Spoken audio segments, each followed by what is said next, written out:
நீ ஆர்ட்ஸ் தானடா படிச்ச, எப்படி ஐடில வேலை பார்க்குற? எந்த டிகிரினாலும் பரவாயில்லண்ணா. சென்னையில் இருக்க எஸ்எல்ஏ ஐடி ட்ரைனிங் இன்ஸ்டியூட் தான் நான் ட்ரைனிங் எடுத்தேன். மாதம் 30,000 சம்பாதிக்கிறேன். சூப்பர்டா. For IT training and placement contact 8870 67784.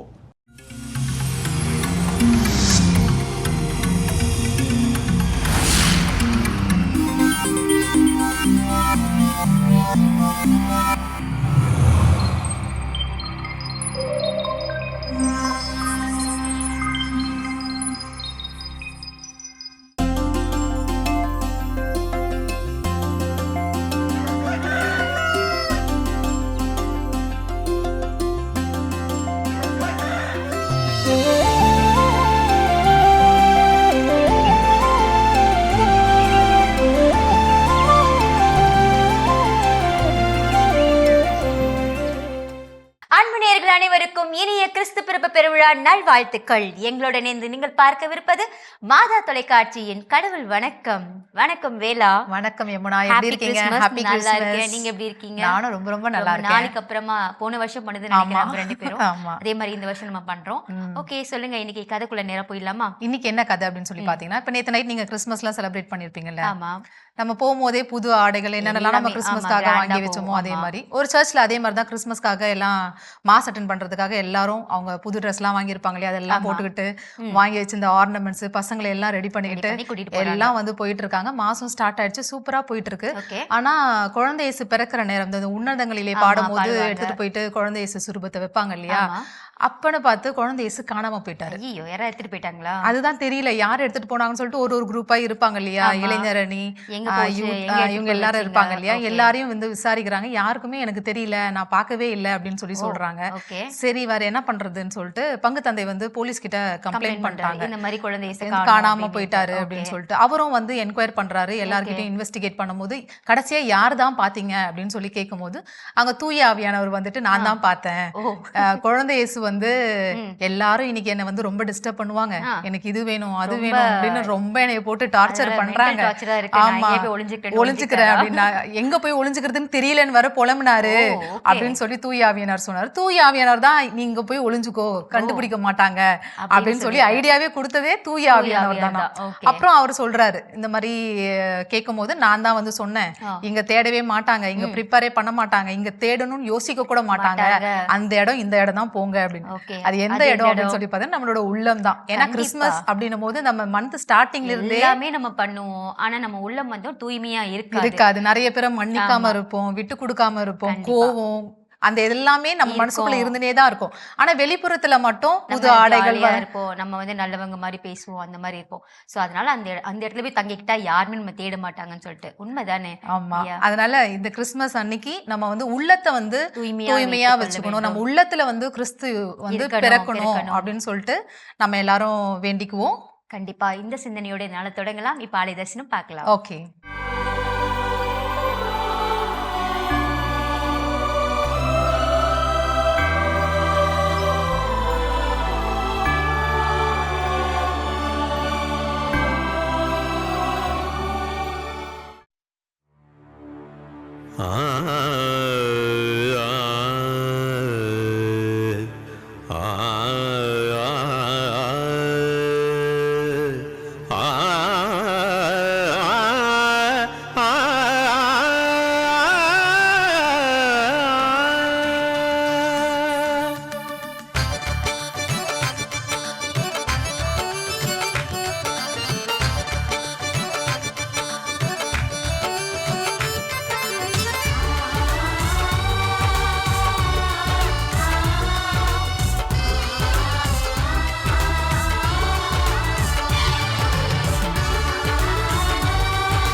அமைதியிலே நடத்தும்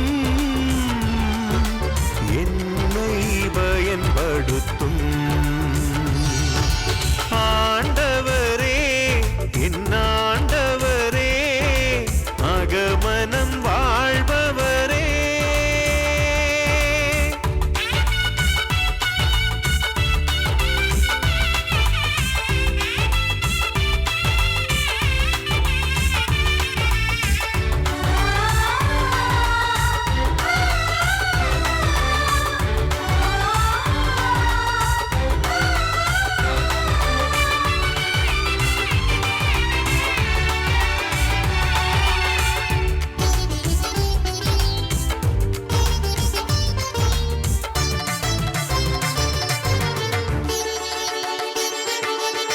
பகைமையின் களைகள் விளைகின்ற உலகில் பாசத்தின் வடிவில் உறைந்திடு மனதில்.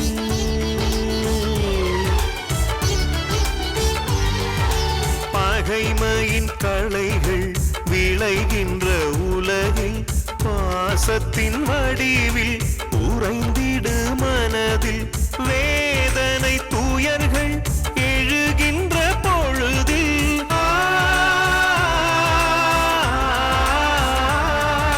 வேதனை துயர்கள் எழுகின்ற பொழுதில் மன்னிக்கும் மனம் தருவாய்,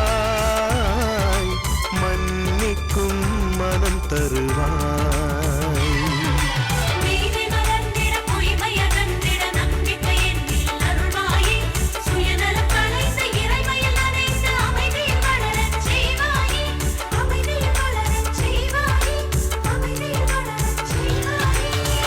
ஆண்டவரே என் ஆண்டவரே அகமனம் வாழ்பவரே, அமைதியில் என்னை நடத்தும், என்னை பயன்படுத்தும். சிறப்பான ஆளு தரிசனம் பார்த்தாச்சு. இன்றைய நாள் சூப்பரா நம்ம தொடங்கிட்டோம். கதையில கேட்ட மாதிரி நம்மளுடைய உள்ளத்தை இந்த நாள்ல தூய்மையா வச்சுக்கணும் நம்ம பார்த்தோம் இல்லையா? அதே போல இன்னைக்கு கிறிஸ்துமஸ் இல்லையா? இன்னைக்கு டாபிக் எது சம்பந்தமா நமக்கு இருக்க போகுது? கிறிஸ்மஸ் ரிலேட்டடா தான். கிறிஸ்மஸ் அன்னைக்கு கிறிஸ்து பிறப்பு விழா நமக்கு சொல்லிக் கொடுக்கக்கூடிய பாடம் என்னென்ன அப்படின்னு சொல்லிட்டு, முதல் பாடம் அதுல என்ன அப்படின்னு சொல்லி பாத்தீங்கன்னா, the message of love. அதாவது கடவுள் வந்து தன்னுடைய மகனையே இந்த உலகத்துக்கு அனுப்பிச்சாரு அப்படின்னா எதுக்காக? நம்மள வந்து அவர் அன்பு செஞ்சாரு. நம்ம செஞ்ச பாவங்கள் எல்லாம் மன்னிச்சு நம்மள திரும்ப அவர் வந்து மீட்கணும், என்னோட மக்களா அவங்க வந்து இருக்கணும் அப்படின்னு சொல்லி அந்த அன்பின் ஆழத்தை அவர் வந்து காமிக்கணும் அப்படிங்கிறதுக்காக தன்னுடைய ஒரே மகனை வந்து இந்த உலகத்துக்கு வந்து அனுப்பிச்சாரு இல்லையா? அது மாதிரி நம்மளும் வந்து நம்ம வாழ்ற குடும்பத்திலயா இருக்கட்டும், இல்ல வேலை செய்யற இடத்துலயா இருக்கட்டும், அன்பை வந்து வெளிப்படுத்துறவங்களா, அன்பை வந்து காட்டுறவங்களா எப்பயுமே நம்ம வந்து இருக்கணும் அப்படின்னு சொல்லி இந்த கிறிஸ்துமஸ் அன்னைக்கு நமக்கு மெசேஜா கொடுத்துருக்காங்க. சூப்பர் இல்லையா? இதை நம்ம ஃபாலோ பண்ண கத்துப்போம். இப்ப அடுத்த பகுதி பார்க்கலாம். ஓகே.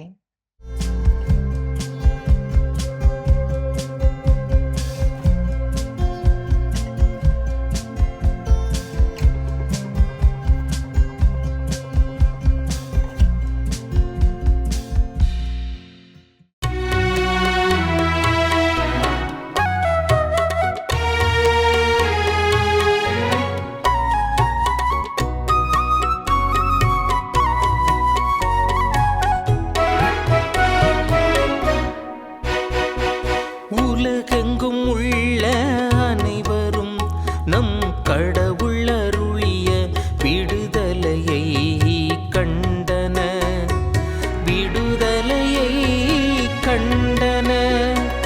உலகெங்கும் உள்ள அனைவரும் நம் கடவுள் அருளிய விடுதலையை கண்டன, விடுதலையை கண்டன. ஆண்டவருக்கு புதியதொரு பாடல் பாடுங்கள், ஏனெனில் அவர் வியத்தகு செயல்கள் புரிந்துள்ளார். அவருடைய வலக்கரமும் புனிதமிகு புயமும் அவருக்கு வெற்றியை அளித்துள்ளன. ஆண்டவர் தம் மீட்பை அறிவித்தார், பிற இனத்தார் கண் முன்னே தம் நீதியை வெளிப்படுத்தினார். இஸ்ரவேல் வீட்டாருக்கு வாக்களிக்கப்பட்ட தமது பேரன்பையும் உறுதிமொழியையும் அவர் நினைவு கூர்ந்தார்.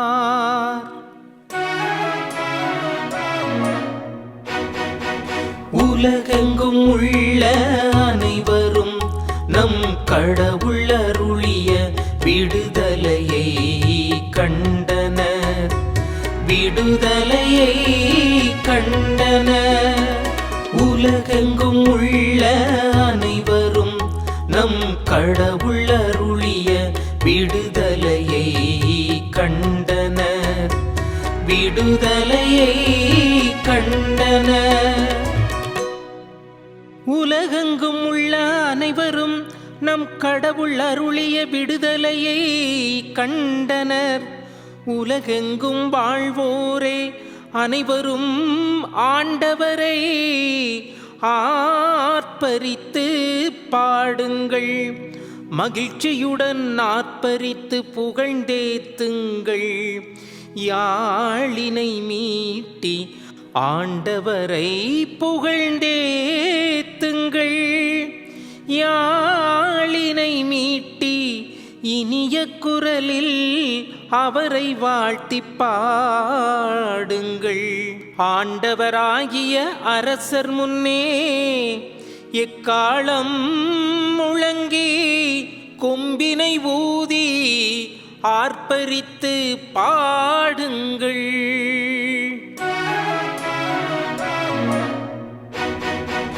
உலகெங்கும் உள்ள அனைவரும் நம் கடவுள் அருளிய விடுதலையை கண்டனர், விடுதலையை கண்டனர்.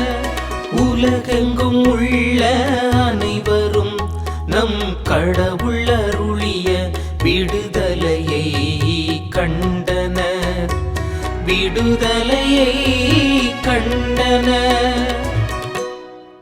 மாதா தொலைக்காட்சியின் அன்பு நேயர்களே, அற்புத குழந்தை இயேசுவின் நாமத்தில் உங்களை வாழ்த்துகின்றேன். இன்று கிறிஸ்து பிறப்பின் பெருவிழா, அனைவருக்கும் மகிழ்ச்சியான திருவிழா.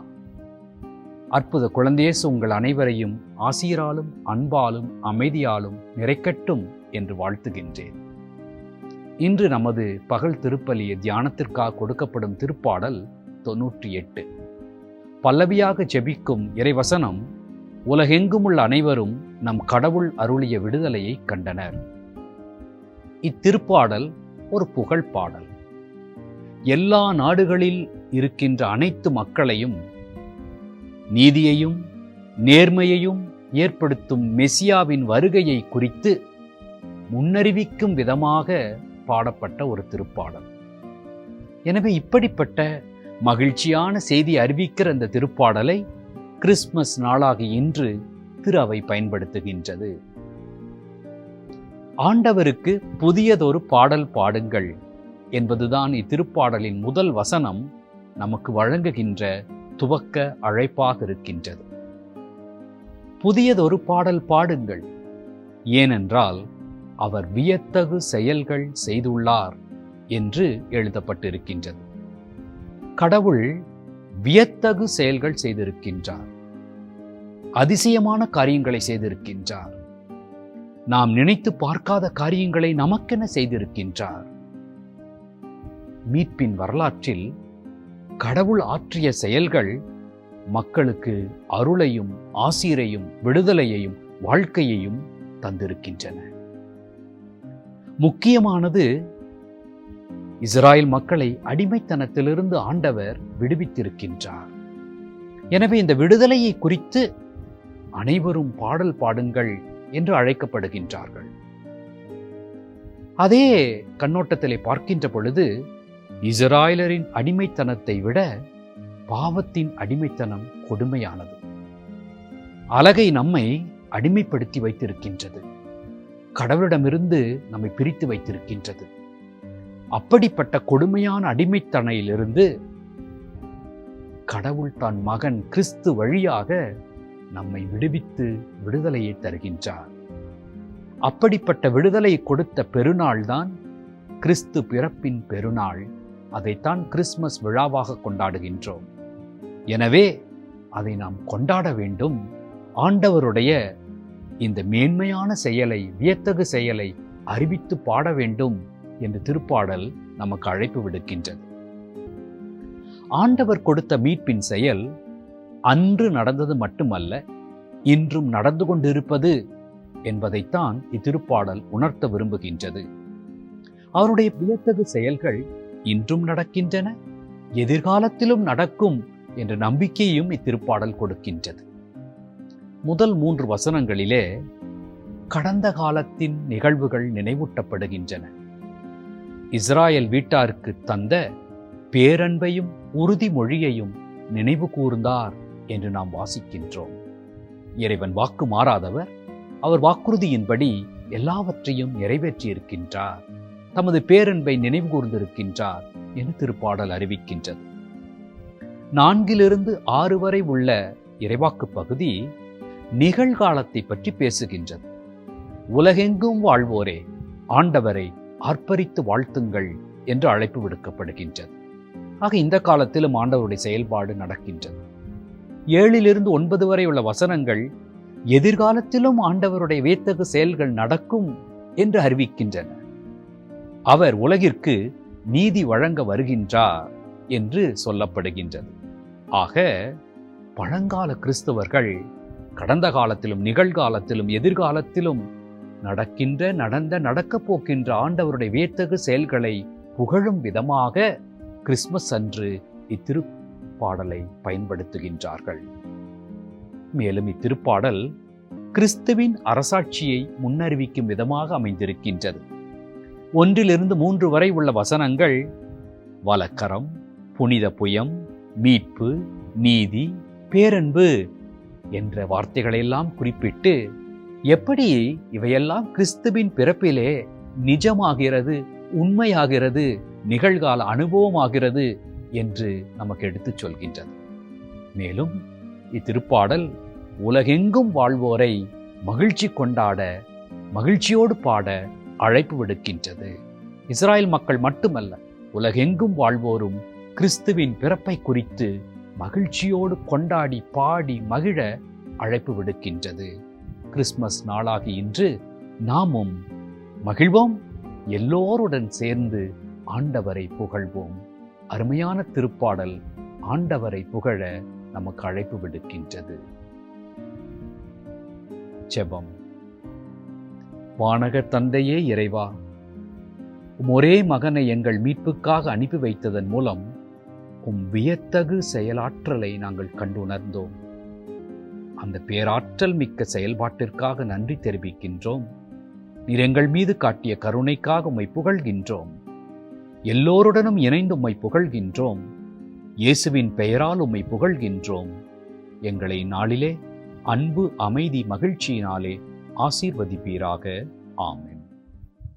சிறப்பான தினமொரு திருப்பாடல் பகுதியை பார்த்துட்டு வந்துட்டோம். இன்னைக்கு கிறிஸ்துமஸ் அன்னைக்கு கிறிஸ்துமஸ் நமக்கு சொல்லிக் கொடுக்கக்கூடிய பாடங்கள் என்னென்ன அப்படின்னு சொல்லி, அது கொடுக்கக்கூடிய மெசேஜ் என்ன அப்படின்னு சொல்லி பேசிட்டு இருக்கோம். அடுத்ததா என்ன மெசேஜ் கொடுக்குறாங்க? அடுத்ததா என்ன மெசேஜ்னா மெசேஜ் ஆஃப் ஹோப். ஓகே. இது வந்து பாத்தீங்கன்னா நம்பிக்கை. எப்படி வந்து இடையர்கள் வந்து ரொம்ப இருட்டுல இருந்தாங்க இல்லையா, நமக்கு ஒரு வெளிச்சம் கிடைக்காதா அப்படின்னு சொல்லிட்டு அவங்க வந்து நம்பிக்கையோட இருந்ததுனால தான் இறைமகன் இயேசு கிறிஸ்து பிறந்து ஒரு வெளிச்சத்தை அந்த இடத்துக்கு கொடுத்தாரு. நம்மளுடைய வாழ்க்கையிலும் நிறைய கஷ்டங்கள், நிறைய சோகங்கள், துன்பங்கள், நமக்கு மட்டும் ஏன் இந்த லைஃப் இப்படி இருக்குன்னு சொல்லிட்டு பல நேரங்களில் நம்ம வந்து கஷ்டப்பட்டுட்டு நம்பிக்கை இழந்து இருப்போம். கடவுள் மேல கூட நம்பிக்கை வைக்க மாட்டோம். சோ இந்த நாளை நம்ம என்ன பண்ணணும்னா கடவுள் மீது நம்ம நம்பிக்கை வைக்கணும் அப்படிங்கறத ஒரு பெரிய மெசேஜா இருக்கு. ஏன்னா நிறைய பேர் இதுதான் முடிவு, நம்ம இப்படிதான் இருக்க போறோம், இது இந்த பிரச்சனை நமக்குள்ள இருந்துனே தான் இருக்க போகுது அப்படின்னு சொல்லிட்டு அந்த மாதிரி இருப்பாங்க. ஆனா அப்படிலாம் கிடையாது. இருள் அப்படின்னு ஒண்ணு இருக்கு அப்படின்னாக்கா ஒளி அப்படிங்கிற ஒரு விஷயமும் இருக்கு. கஷ்டம் ஒண்ணு நடக்குது அப்படின்னா அடுத்ததா ஒரு சந்தோஷமான ஒரு விஷயம் நம்ம வாழ்க்கைக்குள்ள நடக்க போகுது அப்படிங்கிற ஒரு நம்பிக்கை நமக்குள்ள எப்பயுமே இருக்கணும் அப்படிங்கறத அது சொல்லியிருக்காங்க. தொடர்ந்து பேசுவோம். அதுக்கு முன்னாடி அடுத்த பகுதியை பார்க்கலாம்.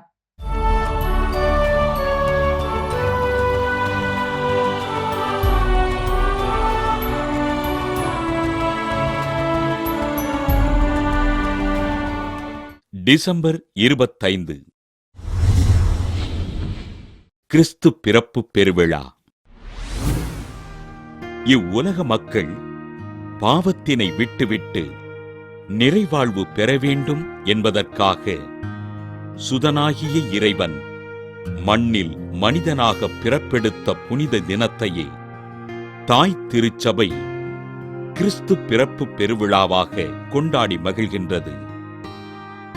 ரோமை பேரரசானது ஒவ்வொரு வருடமும் டிசம்பர் 25ஆம் தினத்தை சூரியனுக்கு அர்ப்பணித்து வெற்றி கொள்ள முடியாத சூரியனின் பிறப்பு என்ற பெயரில் விழாவாக கொண்டாடி மகிழ அக்காலத்தில் வாழ்ந்த ஆயர் யோவான் கிறிஸ்தோஸ்தம் ஆண்டவர் இயேசு உலகில் வெற்றி கொள்ள இயலாத நீதியின் சூரியன் என்பதை சான்று பகர்ந்தார்.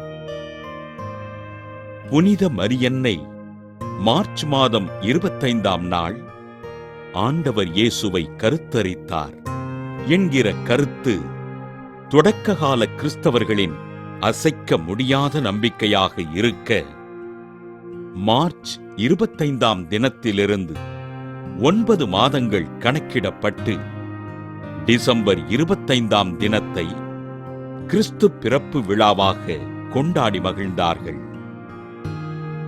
கிபி 2ஆம் நூற்றாண்டில் வாழ்ந்த ஆயர் ஹிப்போலித்துஸ் டிசம்பர் 25ஆம் தினத்தை கிறிஸ்மஸ் திருவிழாவாக அறிவிக்க, கீழை நாட்டு திருச்சபையினர் இதற்கு மறுப்பு தெரிவித்து ஜனவரி 6ஆம் தினத்தை கிறிஸ்து பிறப்பு விழாவாக கொண்டாடினார்கள். திருத்தந்தை 1ஆம் ஜூலியஸ் கிபி 320ஆம் ஆண்டு டிசம்பர் 25ஆம் தினத்தை கிறிஸ்மஸ் பெருவிழாவாக அதிகாரப்பூர்வமாக அறிவிக்க, கிபி 325ஆம் ஆண்டு பேரரசர் கான்ஸ்டன்டைன் திருத்தந்தையின் அறிவிப்பின்படி அனைத்து மக்களும் கிறிஸ்மஸ் பெருவிழாவினை டிசம்பர் 25ஆம் நாள் கொண்டாடுமாறு கட்டளையிட்டார். நாளடைவில் கிறிஸ்து பிறப்பு விழா உலகெங்கும் பரவலாக்கப்பட, புனித பிரான்சிஸ் அசிசியார் கிபி 1223ஆம் ஆண்டு கிறிஸ்து பிறப்பு விழாவினை கொண்டாட விரும்பி, பாலன் இயேசுவை குடிலில் வைத்து வணங்கும் பக்தி முயற்சியினை அறிமுகம் செய்தார். கிறிஸ்து பிறப்பு விழாவின் அடையாளங்களான கிறிஸ்மஸ் ரீத், ஒளியான கடவுள் நம்மை தேடி வருகிறார் என்பதையும், கிறிஸ்மஸ் மரம் ஏதேன் தோட்டத்திலிருந்த வாழ்வின் மரத்தினையும், கிறிஸ்மஸ் நட்சத்திரம் மெசியா பிறந்திருக்கின்றார் என்பதினை 3 ஞானிகளுக்கு வழிகாட்டியதையும் குறிப்பிடுகின்றது. கிறிஸ்து பிறப்பு விழாவினை கொண்டாடுகின்ற நாம், இறைவன் நமக்கு அளித்திருக்கின்ற பொருள்களை இல்லாதவர்களோடு பகிர்ந்து வாழ்வோம். பிறரை அன்பு செய்து அவர்களின் நலனிற்காக ஆண்டவரிடம் ஜெபிப்போம். சிறப்பான இன்றைய புனிதர் பகுதி நம்ம பார்த்தாச்சு. நாம இன்னைக்கு பேசிட்டு இருக்கோம் இந்த கிறிஸ்மஸ் நாள்ல நம்ம வந்து கிறிஸ்மஸ் கற்றுக் கொடுக்கக்கூடிய பாடங்கள்ல அடுத்ததான் நம்ம என்ன பார்க்க போறோம். அடுத்ததா வந்து மெசேஜ் ஆஃப் பீஸ் அப்படிங்கிற ஒரு விஷயத்த நம்ம இன்னைக்கு வந்து கத்துக்கணும் அப்படின்னு சொல்றாங்க. ஏன்னா கடவுள் வந்து, அதாவது இயேசு வந்து சீடர்களை பணி செய்ய அனுப்பும் போதே ஒரு வீட்டுக்கும் நீங்க போகும்போது, ஒரு ஊருக்குள்ள நீங்க போகும்போதே அங்க வந்து அமைதி உரித்தாகுக அப்படின்னு சொல்லுங்க அப்படின்னு சொல்லி கொடுக்குறாரு இல்லையா. அதே மாதிரிதான் நம்மளையும் அமைதியா இருக்கணும், அமைதியை ஏற்படுத்துறவங்களா இருக்கணும் அப்படின்னு விவிலியத்துல கூட சொல்லியிருப்பாங்க. அமைதியை ஏற்படுத்துவோர் பேர் பெற்றோர், ஏனெனில் கடவுளின் மக்கள் என அழைக்கப்படுவார் அப்படின்னு சொல்லிட்டு. சோ அமைதியை நம்ம ஏற்படுத்துறோம் அப்படின்னா கடவுளின் மக்களா நம்ம வந்து இருக்கிறோம் அப்படிங்கறதான் அர்த்தம்.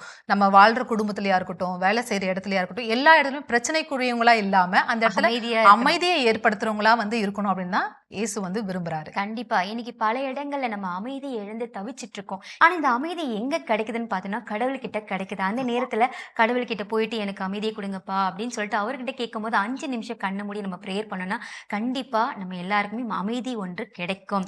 ஸோ சூப்பர் இல்லையா. இந்த தினத்துல இந்த நல்ல ஒரு கிறிஸ்மஸ் நாள்ல நமக்கு ஸ்பெஷல் கெஸ்ட் வந்து வந்திருக்காங்க. ஸோ அவங்க என்ன மெசேஜ் நமக்கு கொடுக்குறாங்கன்னு சொல்லிட்டு அதையும் பார்த்துட்டு வரலாம். ஓகே.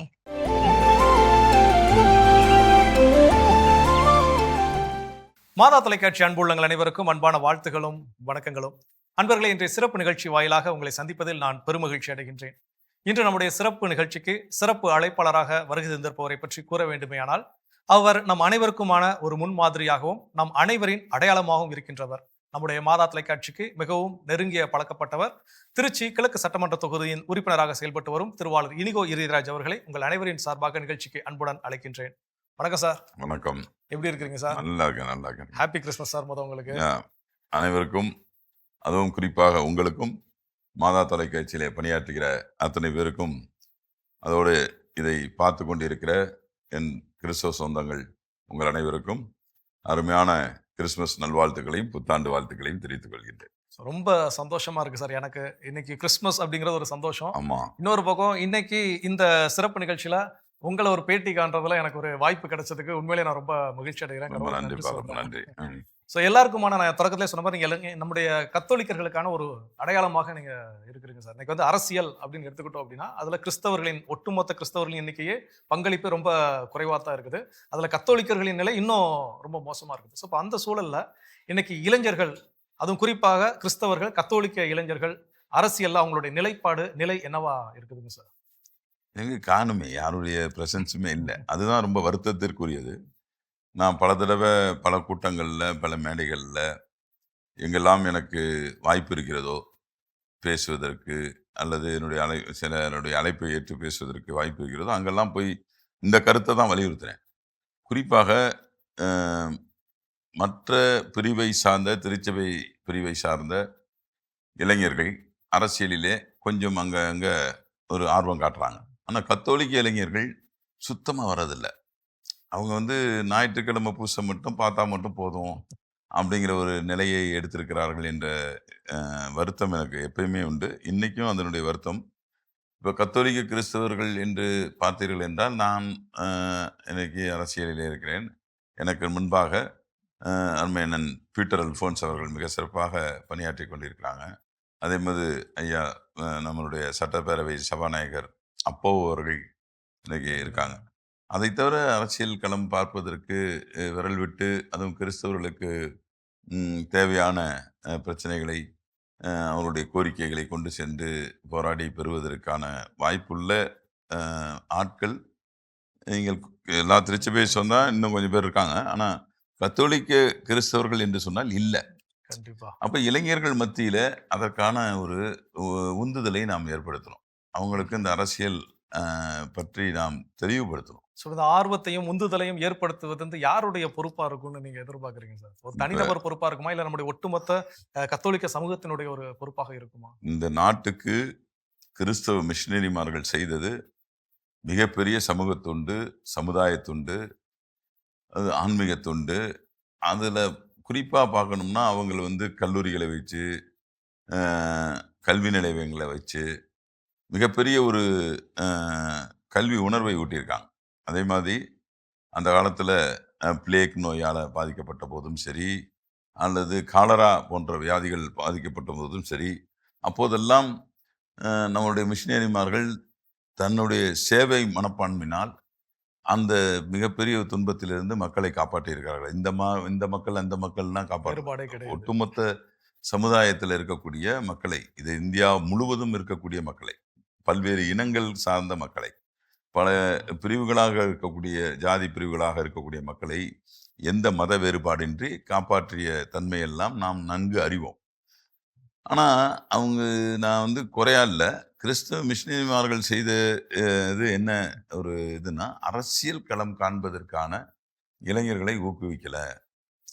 பல்வேறு நாடுகளில் கிறிஸ்தவ மிஷினரிமார்களே அங்கேயே எம்பியாக, மற்ற உள்ளாட்சி பிரதிநிதிகளாக இருக்கிறாங்க. ஆனால் நம்ம நாட்டில் இளைஞர்களையும் உருவாக்கல, அவர்களும் அரசியலுக்கு வரல. அரசியலை கண்டால் நம்ம எப்படி கொண்டு போயிட்டோம்னா, நமக்கான உலகம் இந்த உலகம் அல்ல, இந்த மண் உலகம் அல்ல, நமக்கெல்லாம் விண்ணுலகம் தான் என்று அந்த மாதிரியான போதனைகள்லேயே போனதுனாலேயோ என்னவோ கிறிஸ்தவ இளைஞர்கள், அதுவும் குறிப்பாக கத்தோலிக்க இளைஞர்கள் அரசியல் இல்லைங்கிறது மிகப்பெரிய எனக்கு ஒரு வருத்தம் உண்டு. நானும் பல பேரை இழுத்தும் பார்த்துட்டேன், எங்கள் இயக்கம் வழியாக இழுத்து பார்த்துட்டோம்.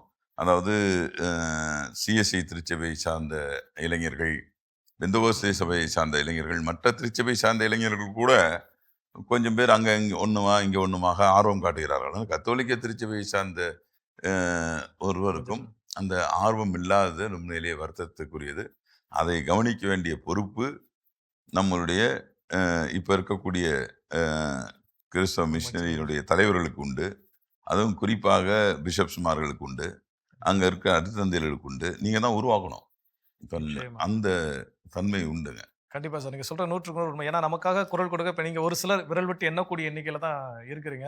அந்த நிலையிலுமே இப்ப நீங்களும் அங்க ஒரு சாதாரணமான ஒரு நிலையில அந்த இடத்த போய் நீங்க அடைஞ்சிருக்க முடியாது. நீங்க கடந்து வந்த பாதைகள் அப்படிங்கிறது ரொம்ப கடினமான ஒன்றா இருக்கும். அப்போ இப்பவும் அதை தக்க வைத்துக் கொள்வதற்கு கத்தோலிக்க கிறிஸ்தவர்கள் எந்த இளைஞர்களுமே இல்லை அப்படிங்கிறதா நிதர்சனமான ஒரு உண்மை. அப்படிப்பட்ட சூழலில் இந்த அரசியல் தளத்தில் ஒரு கத்தோலிக்க கிறிஸ்தவராக நீங்கள் எதிர்கொண்ட ஒரு சவால்கள், சிக்கல்கள் ஏதாவது பத்தி சொல்ல முடியுமா? இல்லை, ஒரு கிறிஸ்தவர்களை ஒரு தீண்டத்தகாதவர்களாக பார்க்கக்கூடிய தன்மை இந்த அரசியலிலே இருக்கிறது. நான் இல்லைன்னு ஒத்துக்கல. அதாவது ஒதுக்குகின்ற தன்மை, ஒரு ஜாதி பார்த்து இது நம்ம ஜாதி, அவங்கள மட்டும் வச்சுக்கலாம், அப்படிங்கிறதெல்லாம் இருக்குது, இல்லைன்னு சொல்லல. நாங்கள்லாம் எங்களுடைய இவ்வளோ தூரம் கொண்டு வந்திருக்கோம்னா முதுகுல எத்தனை குத்து வாங்கியிருக்கோங்கிறது எங்களுக்கு தெரியும். நம்ம அடுத்தது ஜோதி அவர்கள் என்னுடைய நல்ல லிபா டைரக்டராக இருந்திருக்காரு, லோயலா கல்லூரியுடைய முன்னாள் முதல்வர். அவர் என்னை எப்பயுமே ஊக்கப்படுத்துகிற ஒரு அருட்தந்தை. அவர் ஒரு நாள் பேசிக்கிட்டே இருந்தேன், இந்த அரசியலில் இருக்கிறது ரொம்ப கஷ்டம் போல தெரியுது. ஏன்னா எல்லாரும் நம்புகிறவங்க பக்கத்தில் இருக்கவங்க கூட அந்த நேரம் பார்த்து கரெக்டாக முதுகில் குத்திட்டு போகிறாங்க. அப்படி போகிறவங்க நமக்கு எதிரியாகவும் நம்மளை பற்றி குறைகளை சொல்வதிலும் பொய் விதண்டாவாதமான கருத்துக்களை எல்லாம் பரப்புகிற ஒரு சூழ்நிலையெல்லாம் உண்டு அப்படின்னு சொன்னப்ப அவர் சொன்னார், முதுகு சின்னதாக வச்சுருந்தா பரவாயில்ல, முதுகு இவ்வளோ பெருசாக வச்சுருந்தா குத்துறதுக்கு இடம் இருக்குது. அதனால் இது மாதிரிங்க இந்த அரசியல் களத்தில் ஒருத்தரை அழித்துட்டு தான் இன்னொருத்தர் வரணும் அப்படிங்கிற ஒரு தன்மை உண்டு. அப்போ அழிக்கிறது என்ன அப்படின்னா அவர்களை ஒரு கேரக்டர் அசாசினேஷன். அப்படின்னா என்னன்னா அவர்களுடைய தன்மையை பற்றி தவறான தகவல்கள் பரப்புறது. அதற்கு பிறகு அவங்க குவாலிட்டி ஆஃப் லைஃப்பை பற்றி தவறான தகவல்கள் பரப்புறது. அவர்கள் எது செய்தாலும் அதை தவறு என்று சொல்வது. அப்படி அழித்தால்தான் அவர்கள் இறங்கி போவாங்க, இவங்க மேலே போவாங்க. திறமையினால் வளர்வது அப்படிங்கிறது மிகப்பெரிய ஒரு கஷ்டமான பணி.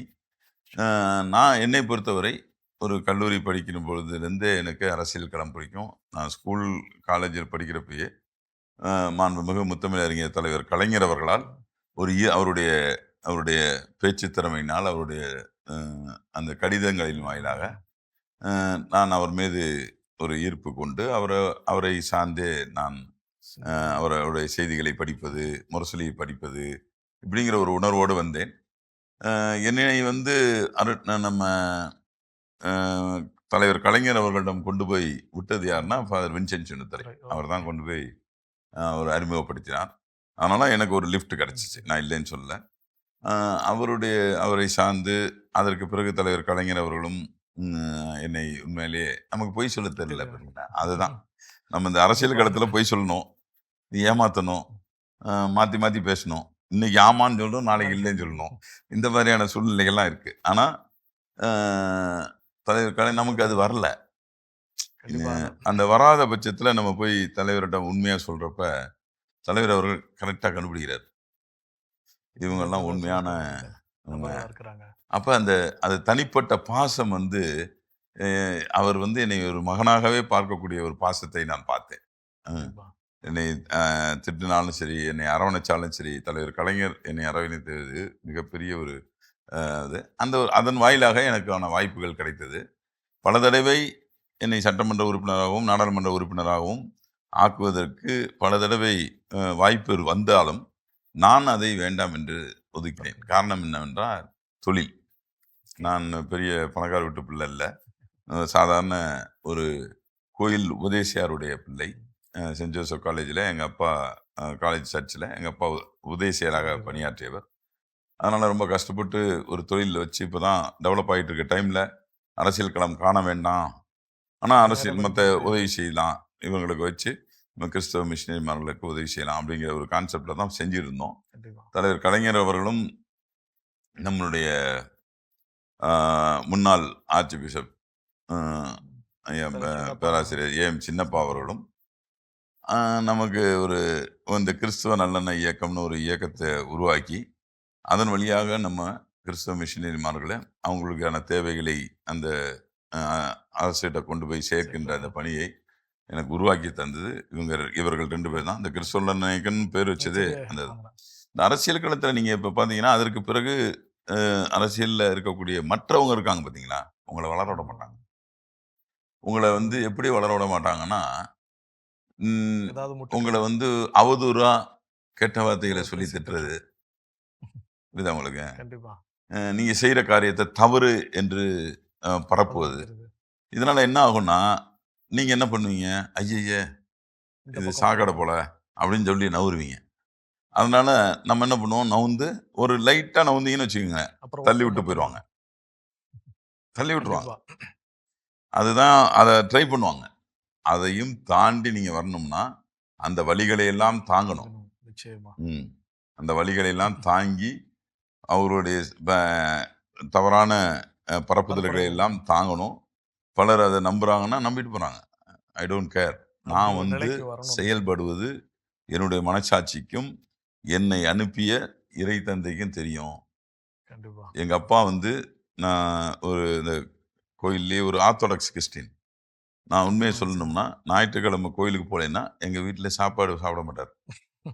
நான் கோயிலில் போய் அப்போ நடுவில் ஏதாவது ஃபோன் வந்துருச்சுன்னா வெளியே எடுத்துகிட்டு போய் பேசிகிட்டு இருக்கேன்னு தெரிஞ்சு யாரிடமாவது கேள்விப்பட்டுட்டாருன்னா, எனக்கு அவங்க அப்பாவுக்கு கண்ணு தெரியாது, கேள்விப்பட்டுட்டாருன்னா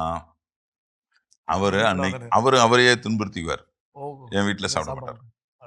அதுக்கப்புறம் நான் கெஞ்சி நான் பண்ணது தப்புன்னு அவர்கிட்ட கெஞ்சினதுக்கப்புறம் தான் சாப்பிடுவார். இந்த மாதிரியான சூழ்நிலைகளில் வளர்ந்தார். நான் என்னன்னா இதெல்லாம் பார்க்குறப்ப கொஞ்சம் நவுத்துறப்ப நான் நவரணும்னு பார்ப்பேன். ஆனால் யாருக்காக இந்த வழியை தாங்குறோம்னா இந்த சமுதாய மக்களுக்காக. கிறிஸ்தவ சமுதாய மக்களுடைய கோரிக்கைகளை சட்டமன்றத்திலோ நாடாளுமன்றத்திலோ அல்லது மற்ற மன்றங்களில் பேசினால்தான் அதற்கான ஒரு தீர்வை காண முடியும். அதற்கான இருக்கக்கூடிய முதலமைச்சருடையோ அல்லது அமைச்சர்களுடையோ மற்றவர்களுடைய அதிகாரிகளுடையோ மூத்த அதிகாரிகளுடையோ நாம் பேசினால்தான், நம்முடைய வழிகளை சொன்னால்தான், நம்முடைய கோரிக்கைகளை வைத்தால்தான் அதற்கான விடிவு காலம் பிறக்கும். அப்போ அவர்களிடம் நெருங்கி பழக வேண்டிய ஒரு சூழ்நிலை. ஆனால் நெருங்கி பழகும் போது பலவேறு பிரச்சனைகள் வரும். ஆமா, மக்கள் உங்களுக்கு பிரச்சனை பண்ண மாட்டாங்க. மக்கள் எந்த சூழ்நிலையிலும் மக்களுக்கு நன்றாக தெரியும் இந்த இவர்கள் இப்ப உண்மையானவர்கள், இவர்கள் தவறானவர்கள் கரெக்டாக கண்டுபிடிக்கிறாங்க. நீங்க அப்படிலாம் நம்ம இது பண்ண முடியாது. கண்டிப்பா சார், நீங்க சொல்லும் போதே ரொம்ப மகிழ்ச்சியா இருக்குது. அதாவது இன்னைக்கு திரைத்துறையில எனக்கு தெரிந்த சில நண்பர்களும் சரி, திரைத்துறையில இருக்கக்கூடிய பலரும் சரி, என்ன அப்படின்னா கிறிஸ்தவர்கள் அப்படிங்கிற அடையாளத்தை வெளிப்படுத்தினால் நீங்க சொன்ன மாதிரி நம்மள ஓரம் கட்டிடுவாங்களோன்னு சொல்லி அந்த அடையாளத்தை வெளிப்படுத்துவதற்கு மாறாக பேரெல்லாம் என்ன பண்ணிக்கிறாங்கன்னா மாத்திக் கொள்கிறாங்க. கிறிஸ்டினா அப்படிங்கிற ஒரு பேரை கூட CHR அப்படின்னு போட்டா கிரைஸ்ட் அப்படிங்கிறது வந்துரும்னு சொல்லி அதை KRI அப்படின்னு மாத்திர நபர்கள்லாம் இன்னைக்கு இருக்கதான் செய்யறாங்க. ஒரு எம்எல்ஏவா இருக்காரு. அப்படிங்களா? நான் திரைத்துறையில உள்ள நபர். ஒரு கிறிஸ்தவ எம்எல்ஏவா ஒருத்தர் இருக்காரு. ஆனா அவர் பேர் பாத்தீங்கன்னா இந்து பேரை வச்சுட்டாரு, மாத்திட்டாரு. ஏன் மாத்திக்கிட்டீங்கன்னு கேட்டா, எங்க ஏரியால ஐயருங்களா இருக்காங்க, ஓட்டு போட மாட்டாங்க. அந்த மாதிரியான சூழ்நிலை இருக்கு. உங்க துறையில மட்டும் இல்ல, எங்க துறையிலயும் இருக்கு. இப்போ அந்த மாதிரி இருக்கிறப்ப நீங்க எல்லா இடங்களிலும் அடையாளப்படுத்திக் கொள்கின்ற பொழுது இனிகோ இருதயராஜ் அப்படிங்கிற அந்த பேர், அந்த கிறிஸ்தவ அடையாளத்தை எங்கேயுமே நீங்க விட்டு கொடுப்பதாக இல்லை. இப்ப கடந்த வாரத்தில் கூட திருநெல்வேலியில நடந்த மத நல்லிணக்க விழாவில் ஸ்டாலின் அவர்கள் வந்து அந்த கேக்கை கட் பண்ணி அவங்களுக்கு ஊட்டி விடக்கூடிய அந்த போட்டோஸ் எல்லாம் பார்த்தோம். ரொம்ப மகிழ்ச்சியா இருந்தது. அப்போ பெரும்பாலான நேரங்கள்ல இந்த மகிழ்ச்சியான விஷயங்கள் தான் எங்க கண்கள் அன்னைக்கு நிகழ்ச்சி பார்க்கக்கூடிய எல்லாருக்குமே அதுதான் பார்த்துருப்பாங்களே தவிர நீங்க சொன்ன அந்த கடந்து வந்த பாதைகள் அப்படிங்கிறப்போ நிச்சயமாக ஒரு பொது நல பணி அப்படின்னு வருகின்ற பொழுது நமக்கு முதுகில் குத்துவதற்கும் நம்ம இறக்கி விடுவதற்கும் நம்ம ஓரங்கட்டுவதற்கும் பலர் இருக்கின்ற மத்தியில் முன்னாடி வரணும் அப்படிங்கிறதுக்கு நீங்க ஒரு முன் உதாரணமா இருக்கிறீங்க சார். எதையுமே எதிர்பார்க்காம அப்படியே கேஷுவலா போயிட்டே இருந்தீங்கன்னு வச்சுக்கோங்களேன், உங்களுக்கானது கண்டிப்பாக அந்த இறைவன் தருவார். நிச்சயமா சார். இன்றைக்கு முதலமைச்சரிடம் நெருங்கி பழகக்கூடிய வாய்ப்பு எதனால் கிடைத்ததுன்னா அந்த உண்மைத்தன்மைக்கு தான். உண்மையான ஒரு மனிதன் இது கோயித்து கொள்ளவும் செய்வான், அதே சமயத்தில் நமக்கு ஆதரவாகவும் இருப்பான், அதே சமயத்தில் என்னென்ன கோரிக்கைகள் வைக்கணுமோ எல்லாத்தையும் கேட்டு பெறுவதற்கும் ப்ரெஷர் கொடுப்பாங்கிற அந்த தன்மையை முதலமைச்சர் நன்றாக அறிவார். அதனால தான் நம்ம வந்து மற்றவர்களை முதலமைச்சர் பார்ப்பதை விட என்னை பார்க்கின்ற பொழுது ஒரு தனிப்பட்ட விதம் உண்டு, எப்பயுமே என் மேலே பிரியம் உண்டு. அதனால தான் நான் எல்லாரும் கேக்கு சாப்பிட்டோம், வந்திருக்க மற்ற மத தலைவர்கள்லாம் கேக்கு சாப்பிட்றப்ப அவர் கேக் எடுத்து ஊட்டுறப்ப கூட நீ வந்து வாங்கிக்கன்னு சொல்லி என்னை கூப்பிட்டு கேக் ஊட்டுறது உண்மையிலேயே எனக்கெல்லாம் கிடைத்த நான் முதலமைச்சரோடு கிட்டத்தட்ட பல வருட காலமாக 98 பயணிக்கக்கூடிய வாய்ப்பு கிடைத்தது. மிக நல்ல மனிதர், நமக்குடைய கோரிக்கைகளை ஏற்கக்கூடிய ஒரு முதலமைச்சர். காது கொடுத்து கேட்கறதே பெரிய விஷயம். மற்றவங்களாம் இன்னைக்கு போய் பாருங்க. இன்னைக்கு நான் குறிப்பா சொல்லணும், எங்களுடைய முதலமைச்சர், நம்முடைய முதலமைச்சர், நமக்கான முதலமைச்சர்னா நம்மளுடைய முதலமைச்சரோடு சேர்ந்து நம்ம கிறிஸ்துமஸ் விழா கொண்டாடுறோம். இன்னைக்கு ஊரா கிறிஸ்துமஸ் தாத்தாக்கள் ஊர்வலம் போறோம். இன்னைக்கு இந்த மாதிரியான ஒரு சுதந்திரம், மத சுதந்திரம், நமக்கான உரிமைகள் இங்கே கிடைக்கிறது என்றால் இந்தியாவிலே தமிழ்நாட்டில் தான் இருக்கு. இந்த மத சுதந்திரத்தை எல்லா மதத்தினருக்குமான ஒரு சுதந்திரமாக கிடைக்கக்கூடிய வாய்ப்பை கொடுத்திருக்கிறது நம்முடைய முதலமைச்சர் அவர்கள். நிச்சயமாங்க சார். கண்டிப்பா. இந்த வகையில நீங்க சொல்ல சொல்ல நிறைய விஷயங்கள் எனக்கு கேட்கணும் அப்படின்னு தோணுது. இப்போ எல்லாத்துக்குமே ஒரு தொடக்க புள்ளி அப்படின்னு சொல்லி ஒண்ணு இருக்கும் இல்லைங்களா? அப்ப நீங்க முதல்ல அரசியல் களம் காணணும் அப்படிங்கிற உங்களுடைய அந்த வாலிப பிராயத்துல நீங்க அத உள்ள எடுத்து வைக்கும்போது, உங்களுடைய குடும்பத்தினருடைய ஆதரவு எப்படி இருந்துச்சு? உங்களுடைய நண்பர்கள் கிட்ட இருந்த ஆதரவு எப்படி இருந்துச்சு? அந்த தொடக்கத்த பத்தி கொஞ்சம் சொல்லுங்களேன் சார். தொடக்கம் பார்த்தீங்கன்னா, நான் அந்த காலத்துலேருந்து இப்போ இந்த இடத்துல அடிபட்டிருக்கு. ம். நம்மளுடைய தலைவர் கலைஞர் அவர்கள் திருச்சியில் வந்த பொழுது, மரத்தில் ஏறி அவருடைய உரையை கேட்கின்ற பொழுது, மரம் கொழுந்து உடைஞ்சு ஐயோ! அடிபட்டு வந்தது. அந்த அளவுக்கு எனக்கு அரசியல் உணர்வு உண்டு. குடும்பத்திலேன்னு பார்த்தோம்னா, என்னுடைய தந்தைக்கு அரசியல் களம் வேண்டாம் என்கின்ற அந்த உணர்வு உண்டு. என்னுடைய அண்ணன் பிரதர், அவர் வந்து மூத்த பிரதர். அவர் வந்து பார்த்தீங்கன்னா, நம்ம ஃபாதர் நம்ம அம் அ ஸ்டீபன் குழந்தைசாமின்னு நம்மளுடைய இயேசு சபை இயேசு சபை. குருவாக இருந்து இறந்து விட்டார். சரியா? அவரு அவருக்கு வந்து, "நீ உன்னுடைய அட்மினிஸ்ட்ரேஷன் அந்த ஸ்கில்ஸ்லாம் பார்த்தா, நீ வந்து அரசியல் களம் காணு" அப்படின்னு சொல்லி என்னைய முதல்ல வீட்லேருந்து உந்துதல் பண்ணியவர் உங்களுடைய சகோதரர். என்னுடைய எங்க அண்ணன். கூட பிறந்த அண்ணன். அவரு தான் வந்து எனக்கு எப்பயுமே சப்போர்ட்டு. "அரசியல்ல வாடா, பெரிய லெவல்ல வா" அப்படின்னு சொல்லி ரொம்ப அ ஹெல்ப் பண்ணாரு. நான் அப்ப வந்து தலைவர் கலைஞர் அவர்களோடு நெருக்கமாக இருந்த காலகட்டத்திலே, அதாவது முதலமைச்சராக இருந்த காலகட்டத்தில, நம்மளுடைய ஒரு ஃபாதர் வந்து ஆப்கானிஸ்தான்ல கைது செய்யப்பட்டார். தீவிரவாதிகளால் கைது செய்யப்பட்டார்ன்னா, ம். அந்த அவருடைய இயேசு சபை குரு. அவரு உடனே என்ட்ட டீட்டெயில் குடுத்து, முதலமைச்சர்ட்ட போயி, நம்ம தலைவர் கலைஞரிடம் கொண்டு போய், "இத குடு" அப்படின்னு சொல்லி அந்த டீட்டெயில்ஸ் குடுத்தாங்க. நான் உடனே கொண்டு போய் முதலமைச்சர்ட்ட குடுத்தேன். அவரும் கண்டன அறிக்கை விட்டார். அவர் உடனே சொன்னாரு, "கவர்னர்ட்ட கொண்டு போய் பெட்டிஷன் குடு" அப்படின்னு சொன்னாரு. கவர்னர்ட்ட கொண்டு போய் பெட்டிஷன் குடுத்தோம். ஸோ இந்த அளவுக்கு என்னைய வந்து அரசியல் ரீதியா ஊக்கப்படுத்தியது எங்க அண்ணன். ஆனா கண்டிப்பா. வீட்ல மத்தவங்களுக்கெல்லாம், "ஏன் இப்படி போட்டு வீட்ல சம்பாதிக்கிற காசெல்லாம் கொண்டு போய் வெளியில செலவு பண்ணிட்டு இருக்கீங்க? ஏன் பேர கெடுக்குறீங்க? ஏன் வந்து உங்க பேர நீங்களே டேமேஜ் 4 பண்ணி பேர் கெடுறாங்க." அவர் சொல்றாங்க, அரசியல்வாதி அப்படின்னு சொன்னா என்ன நினைக்கிறோம்? "ஓ, பெரிய ஆள் கொள்ளையடிக்கிறாரு, இவ்வளோ காசு சம்பாதிக்கிறாரு." நமக்கு அதெல்லாம் இல்ல. இந்த கிறிஸ்தவர்களுக்கு அரசியல்ல கொள்ளையடிப்பதோ, இல்ல ஏமாற்றுகிற நானும் பார்த்துட்டேன் ரொம்ப பேருக்கு. அதனால தான் வளர முடியாத சூழ்நிலையிலயும் இருக்கோம். அந்த அந்த தன்மை நமக்கு வரமாட்டேங்குது. கிறிஸ்தவ மதிப்பீடுகளோடயே நம்ம அப்படியே அந்த மாதிரியே வளர்ந்துட்டோம். ஒரு ஐயையோ தப்பு பண்ணிட்டோமே, ஒரு பாவ மன்னிப்பு கேட்டுருவோம் அப்படின்னு என்ன பண்ணுவோம், போய் ஃபாதர்ட்ட போய் முட்டிக்கால் போட்டு பாவ சங்கீதனம் பண்ணலைனாலும், நம்ம மனசுக்குள்ளேயே 2 பரலோகத்திற்கு மந்திரம், 2 அருள்நிறைந்த மந்திரம் அப்படின்னு சொல்லி நமக்குள்ளேயே மனசுக்குள்ளேயே நம்ம தவறான இது செஞ்சுட்டோம் அப்படின்னு சொல்லி ஒரு வருத்தமும் நம்மளுக்குள்ளேயே இருக்கு. இருக்குது. சரியா? ஸோ நிச்சயமா சார். எல்லாருமே அரசியல் அப்படிங்கிற குறிப்பா நம்முடைய கிறிஸ்தவர்கள் அரசியலுக்குள்ள களம் கண்டால் நீங்க சொல்வது போல நம்முடைய கிறிஸ்தவ மதிப்பீடுகளை இழந்து விடுவோமோ அப்படிங்கிற ஒரு பயம். அதாவது அது வந்து ஒரு நம்பிக்கையற்ற பயம், நிலையற்ற ஒரு பயம். அது உறுதியா நடக்கும்னு சொல்லவே முடியாது. ஏன்னா ஒரு வாழும் உதாரணம் நீங்க இப்ப எங்க முன்னாடி என்ன பண்ணிட்டு இருக்கீங்க. ஸோ அப்ப நிகழ்ச்சி பார்க்கக்கூடிய அன்பர்கள் எல்லாருக்குமே அரசியல் களம் காண்பதற்கான அழைப்பு எல்லோருக்கும் கொடுக்கப்பட்டிருக்கிறது. ஆண்டவர் இயேசு கிறிஸ்துவுமே அவர் என்ன அப்படின்னா அந்த அவருடைய வாழ்ந்த காலகட்டத்தில் இது போல அவருக்கு எது கண்ணுக்கு அநீதின்னு படுதோ அந்த இடத்துல அதுக்கு அநீதிக்கு எதிராக குரல் கொடுத்தார். உண்மையை உறக்க சொன்னார். அதுதான் இன்னைக்கு அரசியல் அப்படிங்கிறதுமே கூட. அந்த வகையில நம்முடைய கிறிஸ்தவ மதிப்பீடுகளை நாம் இழந்து விட மாட்டோம் அரசியல் களம் காணுகின்ற பொழுதும் கூட அப்படின்னு சொல்லி நீங்க சிறப்பா சொல்லியிருக்கிறீங்க. ரொம்ப மகிழ்ச்சி. ஸோ நிறைவா நம்முடைய மாதா தொலைக்காட்சி அன்பர்கள் இன்னைக்கு நிறைய பேர் மாதா தொலைக்காட்சியில இன்னைக்கு உங்களுடைய இந்த நிகழ்ச்சியை பார்த்துட்டு இருக்கிறாங்க. அவங்களுக்கு அரசியல் களம் காணக்கூடிய இளைஞர்களுக்கும் மாதா தொலைக்காட்சி அன்பர்களுக்கும் நீங்க சொல்லக்கூடிய கிறிஸ்து பிறப்பு செய்தி என்ன சார்?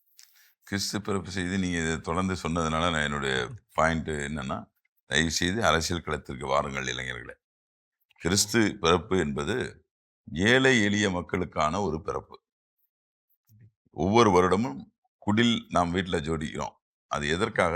மாடு, ஆடு எல்லாத்தையும் வைக்கிறோம் அப்படின்னா, இறைமகன் இயேசு கிறிஸ்து பிறந்திருக்க வேண்டும் என்று நினைத்திருந்தால், அந்த காலத்திலே இந்த ஊர்ல எவ்வளவு பெரிய இடங்கள்ல கூட எவ்வளவு பெரிய பணக்கார், இந்த ராஜ்யத்தை ஆட்டி படைத்தவர் யார்? அந்த வீட்டுல பிறந்து, ஒரு மன்னனாக பிறந்து, அவர் இந்த கொள்கையெல்லாம் நீங்கள் ஏற்றுக்கொள்ளுங்கள் அப்படின்னு சொல்லி உத்தரவிட்டிருக்கலாம். ஆனா இறைமகன் இயேசு கிறிஸ்து பிறக்கின்ற போது எங்கு பிறந்தார்னா, அவர் வீட்டுல பிறக்கல, அவருடைய மாட்டுக்கொட்டையில பிறக்கல, அடுத்தவன் வீட்டு மாட்டுக்கொட்டையில, அது நாத்தம் பிடிக்கக்கூடிய மாட்டுக்கொட்டையில, அதுவும் யாரும் ஆதரவு தெரிவிக்காத ஒரு இடத்துல, அந்த வீட்டுக்காரங்க கூட போய் அங்க போய் ஓரமா இருந்துக்கங்க அப்படின்னு சொன்னாங்களுடைய, அவங்க வந்து கூட ஹெல்ப் பண்ணல. கண்டிப்பா. அப்படிப்பட்ட ஒரு மாட்டுக்கொட்டையில ஏழை எளிய மனிதனாக இந்த உலகத்திற்கு பிறந்தார். என்ன சொல்ல வர்றாரு இந்த விஷயத்தை வச்சு அப்படின்னா, ஏழை எளிய மக்களை காப்பதற்காகத்தான், ரட்சிப்பதற்காகத்தான் அனைத்து மக்களுக்கான ஒரு இரட்சகர் பிறந்தார். இதுதான் செய்தி. இது எதுக்குன்னா, நம்மளும் ஏழை எளிய மக்களுக்கு உதவி செய்யறது மட்டுமல்ல, நாமே ஏழை எளிய மனிதனா வாழணும் அப்படிங்கிற ஒரு தன்மையை தான் அவருடைய வாழ்நாள் முழுவதும் கடைபிடித்தார். அது இந்த சமுதாயத்திற்காக வாழுங்கள். அப்பயும் வந்து இயேசுவை எல்லாரும் ஏத்துக்கிட்டாங்களா? ஏத்துக்கலையேங்க. இறைமகன் இயேசு கிறிஸ்துக்கே ஒருத்தன் யூதாஸ் இருந்தான். இறைமகன் இயேசு கிறிஸ்துக்கே பலரும் இருந்தாங்க. அதனால அவர் யாரை இது பண்ணாரு? மகிழ்ச்சியா இந்த மக்களை தான் ரசிச்சாரு. இந்த மக்களுக்கான ரட்சிப்பை கொடுக்கணுங்கிறதுக்காண்டி தான் வாழ்ந்தார். அவருடைய அந்த பணிகள்ல நம்மளுடைய பணி என்னன்னா, எளிய மக்களுக்காக வாழக்கூடிய மனநிலையை நாம் உருவாக்கி கொள்ள வேண்டும். கண்டிப்பாங்க. அதுதான் இந்த சமுதாயத்திற்காக வாழ வேண்டிய மனநிலை இருக்க வேண்டும். அரசியல் என்பது ஒரு களம். அந்த அரசியல் களத்திலே நீங்களும் வந்து, ஏன் சட்டமன்ற உறுப்பினராக ஆக வேண்டும், ஏன் நாடாளுமன்ற உறுப்பினராக ஆக வேண்டும், ஏன் நகர்மன்ற உறுப்பினராக ஆக வேண்டும் என்று சொன்னால், இந்த நாட்டில் என்ன சட்டங்கள் வேண்டும் என்பதை சட்டம் இயற்றுகிற அவைகள் இந்த மூன்றும். எனவே இந்த சட்டம் இயற்றுகிற பொழுது நம்மை சார்ந்தவர்கள் அந்த சட்டமன்றத்திலே ஆட்களாக இருக்க வேண்டும். அப்போதுதான் நாம் சார்ந்த சமுதாயத்தினுடைய வழிகளை, நாம் சார்ந்த சமுதாயத்தினுடைய கோரிக்கைகளை அங்கு கொண்டு போய் சேர்த்து அதையும் சட்டமாக்க முடியும் என்கின்ற அந்த பணியில இதுதான் அரசியல் களம். எனவே அந்த களத்திற்கு நீங்கள் தயவு செய்து இளைஞர்கள், கத்தோலிக்க இளைஞர்கள், அதுவும் குறிப்பாக கத்தோலிக்க இளைஞர்கள் வர வேண்டும். வந்தால்தான் அவங்களுக்கான வெற்றிகளை பெற முடியும் என்று சொல்லி இந்த வாய்ப்புக்கு மிக்க நன்றி. நன்றி சார். ரொம்ப சந்தோஷம் சார். கிறிஸ்து பிறப்பு செய்தி ரொம்ப அற்புதமாக கிறிஸ்துவின் பிறப்பையும், அவர் எதற்காக பிறந்தார், ஏழைகளுக்காக எப்படி பிறந்தார், எளிமையின் உருவாக வாழ்ந்தார் அப்படிங்கிறத சொல்லி, அதை இன்றைய அரசியலோடு இளைஞர்கள் களம் காண வேண்டும். அத்தகைய உணர்வோடு ஏழை எளிய மக்களுக்கு குரல் கொடுப்பதற்கும் எளிய வாழ்க்கை வாழ்வதற்கும் அழைப்பு சிறப்பாக சொல்லியிருக்கிறீங்க. ஸோ ரொம்ப சிறப்பாக இருந்துச்சு இந்த பகிர்வு. நிச்சயமாக மாதா தொலைக்காட்சி பார்த்துக்கூடிய அன்பர்கள் ஒவ்வொருவருக்குமே இது ஒரு சிறந்த ஒரு படிப்பினையை கொடுத்துருக்கும் அப்படின்னு சொல்லி நான் நம்புகிறேன். ஏன்னா அரசியல் களம் காண்பது, அரசியல் இல்லாமல் நம்மால் இங்கு இருக்கவே முடியாது. ஸோ இப்போ அந்த நிலையில் எனக்கு அரசியல் வேண்டாம் என ஒதுங்கி செல்வதை காட்டிலும் அதில் இறங்கி, அதில் களத்தில் பணி செய்து, அதில் மக்களுக்கான மக்களாக வாழ்வதற்கு உங்களை போல பலர் தயாராக இருப்பாங்க. கண்டிப்பாக அந்த உந்துதலை இந்த நிகழ்ச்சி கொடுத்துருக்கும் நான் நம்புகிறேன். ஸோ அந்த உந்துதலை இந்த சிறப்பு நாளில் ஏற்படுத்திய உங்களுக்கு மாதா தொலைக்காட்சி அன்பர்கள் சார்பாக மனமார்ந்த நன்றி சார். நன்றி. ஆனால் நம்முடைய மாதா தொலைக்காட்சி நண்பர்களுக்கும், குறிப்பாக இந்த மாதா தொலைக்காட்சி யாருக்கு பயன்படுகிறது என்று சொன்னால், நம்முடைய வயதானவர்கள் வீடுகளிலே இருந்து தன்னுடைய இறுதி பயணத்திற்காக காத்து கொண்டு இருக்கிற பலரும் இருக்கிறார்கள். நம்முடைய உடல்நிலை சரியில்லாமல் படுத்திருக்கிறார். அவர்களுக்கும் இந்த நேரத்திலே கிறிஸ்துமஸ் நல்வாழ்த்துக்களை தெரிவித்து, மிக சிறப்பான பணியை செய்திருக்கிறீர்கள். உங்களுடைய வாழ்நாளிலே பல வெற்றிகளை சந்தித்திருக்கிறீர்கள். அவங்களுக்கான கிறிஸ்துமஸ் நல்வாழ்த்துக்களையும், அனைத்து கிறிஸ்தவ சொந்தங்கள் உங்கள் அனைவருக்கும் கிறிஸ்துமஸ் மற்றும் புத்தாண்டு வாழ்த்துக்களை தெரிவித்து வாய்ப்புக்கு நன்றி கூறி விடைபெறுகிறேன். நன்றி சார். நன்றி. மாதா தொலைக்காட்சி அன்பர்களே, மீண்டும் உங்கள் அனைவருக்கும் கிறிஸ்து பிறப்பு நல்வாழ்த்துக்களை கூறி உங்களிடமிருந்து விடைபெறுகின்றோம். இயேசுவுக்கே புகழ், மரியே வாழ்க.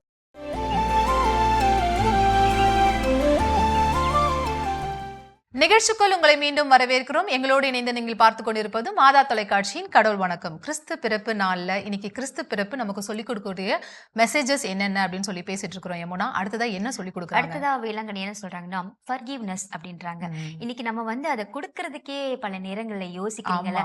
அப்ப கடவுள் யோசிச்சிருந்தா நம்ம எல்லாம் இன்னைக்கு வாழ்ந்திருப்போமா, இல்ல நமக்கான உலகமா இது இருந்திருக்குமான்றதை நம்ம ஒவ்வொருத்தரும் யோசிச்சு பார்க்கணும். ஏன்னா மன்னிப்பு கொடுக்கறவங்க தான் ரொம்ப பெரிய ஆளு அப்படின்னு சொல்றாங்க. மன்னிப்பு கேட்கறவங்களை விட கொடுக்கறது தான் ரொம்ப முக்கியமான ஒரு விஷயம். சோ இந்த நேரத்துல நம்ம கிட்ட யாரு வந்து மன்னிப்பு கேட்டாலும் நம்ம கொடுக்கறவங்களா இருக்கணும். அதே மாதிரி நாமளும் வந்து மன்னிப்பு கொடுக்கறது மட்டும் இருக்கக்கூடாது, நாம ஏதாவது தவறு செஞ்சிருந்தா மன்னிப்பு போய் மத்தவங்க கிட்ட கேட்க கூடியவங்களாக இருக்கணும் அப்படின்றாங்க கடவுள் இன்னைக்கு. இந்த மெசேஜ் நம்ம வந்து இந்த நாள்ல பழகிக்க கத்துக்கணும். இன்னைக்கு நாள்ல நம்ம வந்து ஸ்பெஷலா அவங்களை மன்னிச்சோம் அப்படின்னாக்கா நிஜமாவே கண்டிப்பா நம்ம வீட்டுல வந்து கடவுள் பிறந்திருக்காருன்னு தான் அர்த்தம். ஆமா. ஓகே, தொடர்ந்து பேசுவோம். அதுக்கு முன்னாடி அடுத்த பகுதியை பார்க்கலாம். ஓகே.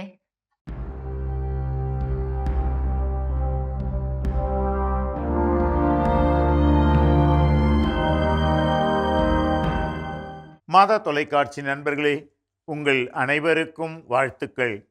நாம் எல்லாருமே வெற்றியாளர்களாக மாற வாழ விரும்புகிறோம் இல்லையா? அப்படி வெற்றியாளர்களாக நாம் மாறுவதற்கு, வாழ்வதற்கு இதோ மிக முக்கியமான ஒரு செய்தியை நார்மன் வின்சென்ட் பீல் என்ற ஒரு எழுத்தாளர் நமக்கு சொல்லிக் கொடுக்கிறார். அவர் கூறுகிறார், discipline sets you free from the tyranny of laziness, of sloth, of harmful habits.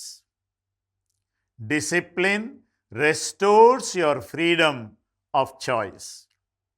நண்பர்களே, வாழ்விலே வெற்றியை அடைவதற்கும் அடைந்த வெற்றியிலே நிலைத்து வாழ்வதற்கும் இதோ இந்த 2 காரியங்கள் மிக மிக முக்கியமானவை.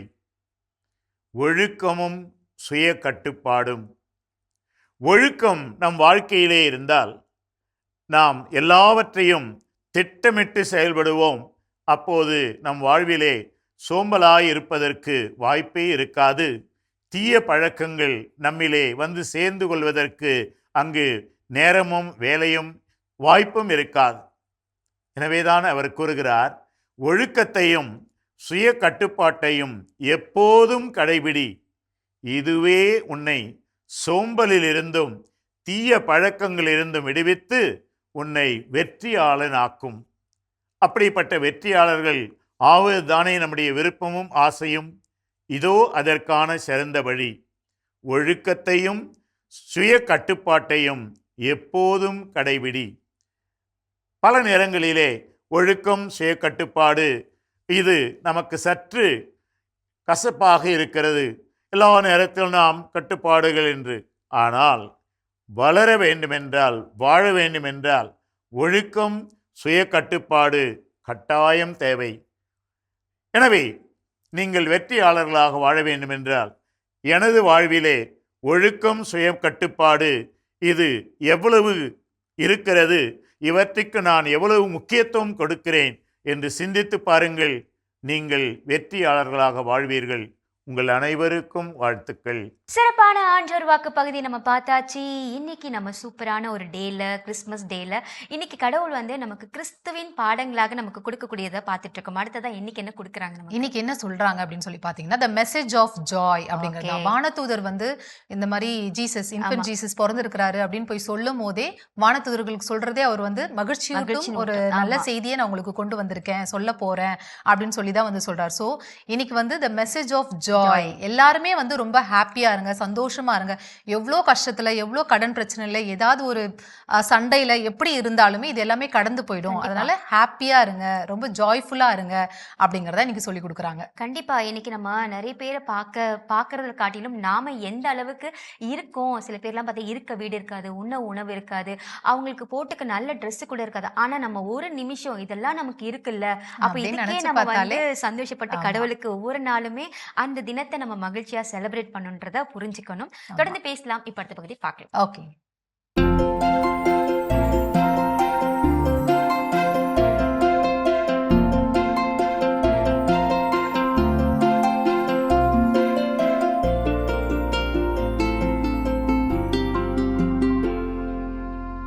அனைவருக்கும் வணக்கம். இன்றைய பதிவில் நம்ம பார்க்க போகிற விஷயம் என்னென்னா, தை பிறந்தால் வழி பிறக்கும் அப்படிங்கிறது ஒரு முக்கியமான முதுமொழி. அதோட அடிப்படையில் இனி வரக்கூடிய காலத்தில் நெல் போட முடியும், என்கிட்ட தண்ணி இருக்குது, நெல் போட முடியும், முயற்சி பண்ணுறேன் அப்படிங்கிற மாதிரி அமைப்பு இருக்கிறவங்க மட்டும் ட்ரை பண்ணுங்கள். அப்படி பண்ணுறப்ப அதற்கான விதை நெல் எடுத்து வைக்க வேண்டியது ரொம்ப முக்கியமானது. அதை சொல்ல தான் இன்றைக்கி இந்த செய்தி. சரிங்களா? இந்த காலத்தை பொறுத்தளவில் பாரம்பரிய நெல்லும் நல்லா இருக்கும், அதே நேரத்தில் பல்கலைக்கழக நெல்லும் நல்லா இருக்கும். பாரம்பரிய நெல்லில் என்ன அப்படின்னு சொன்னால், குறுகிய வாழ்நாள், அதாவது 60ஆம் குருவை ஒன்று அதுவோ அல்லது 105 நாள் 110 நாள் உள்ள ரகங்கள், அதிகபட்சம் 120 நாள் உள்ள 4 மாதம் உள்ள ரகம், அதுக்கான விதைகளை தேர்ந்தெடுக்கலாம். அதில் ரொம்ப ரொம்ப முக்கியமானது இந்த காலங்கிறப்ப நம்ம கொஞ்சம் கண்ணு கருத்துமாக தான் நம்ம பார்த்து செய்வோம். அப்படிங்கிறதுனால சன்னரக அரிசி, சாப்பாட்டுக்கு சாப்பிட்ற அரிசியை நம்ம தயார் பண்ணி செய்கிறது நல்லது. முக்கியமாக பாரம்பரிய நெல் ரகத்தை பொறுத்தளவில் மைசூர் மல்லின்னு ஒன்று இருக்குங்க, அது ரொம்ப சன்னமாக இருக்கும். அடுத்து வந்து ஆத்தூர் கிச்சிலி சம்பா, ரொம்ப சூப்பர் வந்து தூய மல்லி. ஆனால் என்னென்னா தூய மல்லி 135 நாள், அதனால் கொஞ்சம் கவனம் வச்சுக்கணும். மைசூர் மல்லி, அப்புறம் ஆத்தூர் கிச்சிலி சம்பா, அதுவுமே 135 நாள் பார்த்துக்கங்க. இந்த மைசூர் மல்லி மட்டும் இருந்தால் நல்லது. 1.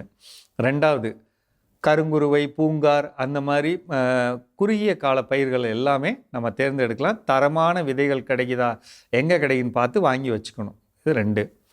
3வது உங்களுக்கு பல்கலைக்கழக ரகம் இருக்கிறத விட முடிஞ்ச அளவுக்கு நம்ம இந்த மேம்படுத்தப்பட்ட ரகங்கள் இருக்கு இல்லைங்களா, அக்ஷயா பொன்னி, நர்மதா, அது மாதிரி இருக்கு இல்லைங்களா, அந்த மாதிரி ரகங்கள் நீங்கள் எடுத்துக்கிட்டிங்கன்னா கொஞ்சம் நல்லது. இந்த காலத்தில் இப்போவே நீங்கள் அந்த நம்ம அறுவடை முடிஞ்சு நாற்று விட்டு செய்கிறோம் அப்படின்னு சொன்னால் இது கொஞ்சம் நல்லதுங்க. குறுகிய வாழ்நாள், திருப்பி சொல்கிறேன், குறுகிய வாழ்நாள் அதில் இருக்கிற இந்த ரகங்கள் போடுறது நல்லதுங்க. இதில் ரொம்ப ரொம்ப முக்கியமாக நீங்கள் கவனிக்க வேண்டியது என்னென்னா, வெயில் காலத்தை நோக்கி போகிறதுனால தண்ணீர் நம்மகிட்ட இருக்குமா அப்படிங்கிற கவனம் வச்சுக்கணும். 2வது பொதுவான ஈரம் வச்சுக்கிறோம் அப்படிங்கிற பட்சத்தில் இந்த டைமில் நமக்கு அதிகமான தேவை இருக்கிறது பார்த்திங்கன்னா தழைச்சத்தும் சாம்பல் சத்தும். அதுக்கான பொருள்கள் அல்லது இயற்கை இடுபொருள்னாலும் மீன் அமிலம் ஏக்கருக்கு ஒரு 25 லிட்டர் அந்த மாதிரி தயார் பண்ணி வச்சுக்கிட்டோம்னா கண்டிப்பாக தரையிலையும் கொடுத்து தெளிச்சும் கொடுத்து அந்த பயிரை கொண்டு வந்துடலாம். அந்த கவனம் வைங்க. அடுத்து 3வது பார்த்திங்கன்னா முடிஞ்ச அளவுக்கு இந்த விதை தேர்வுகள் அந்தந்த நிலப்பகுதிக்கு ஏற்ற மாதிரி பாருங்கள். களிமண் நிலத்தில் எதை போடலாம், செம்மண் நிலத்தில் எதை போடலாம் அப்படிங்கிற மாதிரி பார்த்து அதுக்கேற்ற மாதிரி தேர்ந்தெடுக்கலாம். எதை தவிர்க்கலாம் அப்படின்னா, முடிஞ்ச அளவுக்கு இந்த மோட்டா ரகமாக இட்லிக்கு வரக்கூடிய வகையிலான அரிசி அதை கொஞ்சம் தவிர்த்துக்கிறது நல்லதுங்க. அந்த மாதிரி பண்ணிக்கலாம். சன்ன ரகமாக எதுவாக இருந்தாலும் சாப்பாட்டுக்கான ரகங்களை நம்ம தேர்ந்தெடுத்து செய்கிறது இனி வரக்கூடிய காலத்தில் ரொம்ப நல்லாயிருக்கும். புதிதாக இப்போ தான் அறுவடை செஞ்ச நெல்லை பயன்படுத்தலாம்னா கண்டிப்பாக பண்ணக்கூடாதுங்க. அறுவடை செஞ்சு 90 நாள் ஆகியிருக்கணும். 90 நாள்லேருந்து 9 மாத காலம் வரையிலும் அந்த குறிப்பிட்ட காலத்தில் இருக்கக்கூடிய விதை நெல்லை தான் தேர்ந்தெடுத்து நம்ம செய்யணுங்க. அவசரப்பட்டு கிடைக்குதுங்கிறதுக்காக புது நெல்லை போட்டிங்கன்னா இலை மட்டும் வரும், பூ வராது. அதனால் அந்த கவனம் வச்சுக்கணுங்க. அதே மாதிரி தனியார்கிட்ட போய் நீங்கள் விதை வாங்குறீங்கனாலும் அந்த விதையோட தரம், தன்மை இதெல்லாம் முழுசாக தெரிஞ்சுட்டு எத்தனை நாள் ஒரு சில பேர்லாம் கடந்த வருடம் என்ன பண்ணாங்கன்னா 120 நாள் ரகத்துக்கு பதிலாக 150 நாள் ரகத்தை போட்டு கஷ்டப்பட்டாங்க. அதாவது பொன்னிங்கிற பேரில் 120 நாள்லேயும் விதை விற்கிறாங்க, பொன்னிங்கிற பேரில் 150 நாளுக்கு விற்கிறாங்க. குறுகிய வாழ்நாள் உள்ள ரகங்களை பொறுத்தவரை எப்படி தேர்ந்தெடுக்கணும் அப்படின்னா, நமக்கு விற்பனை ஆகுமா, நம்ம விளைவிச்சோம்னா விற்பனை ஆகுமா, விற்பனை வாய்ப்புகள் இருக்காங்கிறத பார்த்துட்டு அந்த விற்பனை வாய்ப்புக்கேற்ற மாதிரி நீங்கள் ரகங்களை முடிவு பண்ணுறது ரொம்ப நல்லது. அதுக்காக தான் நான் சொல்கிறேன், இந்த மேம்படுத்தப்பட்ட ரகம்னு வைங்களேன், அக்ஷயா, நர்மதா, அது மாதிரியான ரகங்கள்லாம் பார்த்தா எப்படி விற்றுரும். ஒன்று நம்ம டிபிசியில் போடலைன்னா கூட தனியார் எடுத்துக்குவாங்க. நம்ம கமிட்டியில் போட்டுடலாம் அல்லது வெளியில் தனியார் கமிட்டிகளில் போட்டுடலாம். அப்படி பண்ணுறப்ப நமக்கு கண்டிப்பாக விற்பனை ஆகிடும். இந்த ஒரு விஷயத்தை மனசில் வச்சுட்டு அதுக்கேற்ற மாதிரி இந்த ரகங்களை தேர்ந்தெடுக்கிறது ரொம்ப ரொம்ப முக்கியமான விஷயம். ஒரு சில பேர் ஒரு சில பகுதியில் தொடர்ந்து நெல் போட்டுக்கிட்டே இருக்கும். நெல் போட்டு அதுக்கப்புறம் நெல் ஒரு 10 நாளுக்குள்ளே நம்ம போடுற மாதிரி அமைப்பு இருக்கிறப்ப நல்லா தெரிஞ்சுக்கங்க, முறையான இடுபொருள்களை அடியுரமாக கொடுத்துட்டு தான் நம்ம போடணும். இல்லைன்னா என்ன ஆகும்னா குறுகிய காலத்தில் நமக்கு விளைச்சல் குறைஞ்சி போய் அந்த நிலம் பயன்படாத நிலம் மாதிரி ஆகிடும். அதனால் முடிஞ்ச அளவுக்கு தரமாக பண்ணுறதுக்கான முயற்சிகள் எடுப்போம். மீண்டும் சந்திப்போம். சிறப்பான உழவும் உயரும் பகுதி நம்ம பார்த்தாச்சு. நாம இன்னைக்கு பேசிட்டு இருக்கோம் கிறிஸ்து நமக்கு கற்றுக் கொடுக்கக்கூடிய பாடங்கள்ல அடுத்ததா இன்னைக்கு நாம என்ன கத்துக்க போறோம். அடுத்ததா த மெசேஜ் ஆஃப் டுகெதர்னஸ். எப்பயுமே நம்ம ஒற்றுமையா ஒன்னாவே இருக்கணும் அப்படிங்கறது. அந்த ஏற்றத்தாழ்வு அதெல்லாம் எதுவுமே பார்க்காம, படிக்கிற இடத்துல நான் படிச்சவங்களோட தான் சேருவேன், படிக்காதவங்களோட சேர மாட்டேன். ஒர்க்கிங் பிளேஸ்ல என் டிபார்ட்மெண்ட்டோட தான் இருப்பேன், அடுத்த டிபார்ட்மெண்ட்டோட பேச மாட்டேன். சாப்பிட்றது அறையில இவங்க தான் என் ஃப்ரெண்ட்ஸ், இவங்களோட தான் நான் இருப்பேன், அவங்க கிட்ட நான் பேச மாட்டேன் அப்படின்லாம் இல்லாம கடவுள் வந்து எப்படி எல்லாருக்கும் நான் வந்து ஈக்குவல், நான் வந்து சமம், எல்லாரையும் நான் ஒன்றா தான் பார்க்குறேன் அப்படின்னு நினைக்கிறாரோ, அதே மாதிரி நம்மளுமே எல்லா இடத்துலையுமே எல்லாரும் நம்ம கூட வந்து பேசணும், நம்மளும் எல்லார்கிட்டையும் பழகணும் அப்படிங்கிற ஒரு தாட்டோட நம்ம இருக்கணும் அப்படிங்கிறத சொல்லி கொடுக்குறாங்க. கண்டிப்பா கடவுள் படைக்கும் போதே நீ உயர்ந்தவன், நீ தாழ்ந்தவன் அப்படின்னு சொல்லிட்டு யாருமே படைக்கல. எல்லா மனுஷனும் சரிசமமா படைச்சாரு. ஆனா நாம என்ன நினைக்கிறோம் தெரியுமா? இன்னைக்கு வந்து காசு இல்லையா, பணம் இல்லையா, நீ எனக்கு தேவையில்லை, நான் யார்கிட்ட நிறைய காசு இருக்கோ, யார்கிட்ட நிறைய பணம் இருக்கோ, அவங்க வீட்டுக்கு நம்ம போறது, அவங்கள நம்ம பார்க்கறது, அவங்க கூட ஒன்னா ஜாலியா இருக்கிறது, இப்படிதான் நம்ம வந்து ஏற்றத்தாழ்வுகளோட பழகிட்டு இருக்கோம். ஸோ இந்த நாள்ல நமக்குள்ள அந்த மாதிரி ஒரு ஏற்றத்தாழ்வு மனப்பான்மை இருந்து யாரையாவது நம்ம அப்படி நடத்தணும்னா அந்த ஒரு எண்ணத்தை இந்த நாள்ல கைவிட கத்துக்கணும். நம்ம தொடர்ந்து பேசலாம். அதுக்கு முன்னாடி விழாக்குளம் பார்க்கலாம். ஓகே.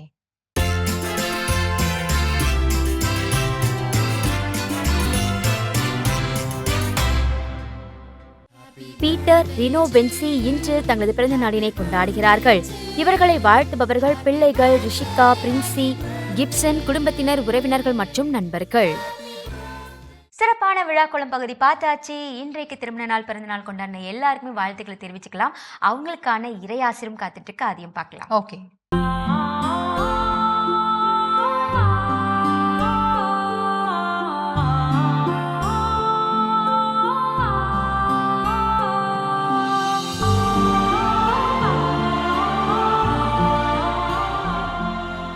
மாதா தொலைக்காட்சி அன்பர்களே, இன்று உங்களுக்கு இறைவன் அளிக்கக்கூடிய இறையாசீர் லூக்கா எழுதிய நற்செய்தி அதிகாரம் 2 இறைவசனம் 10.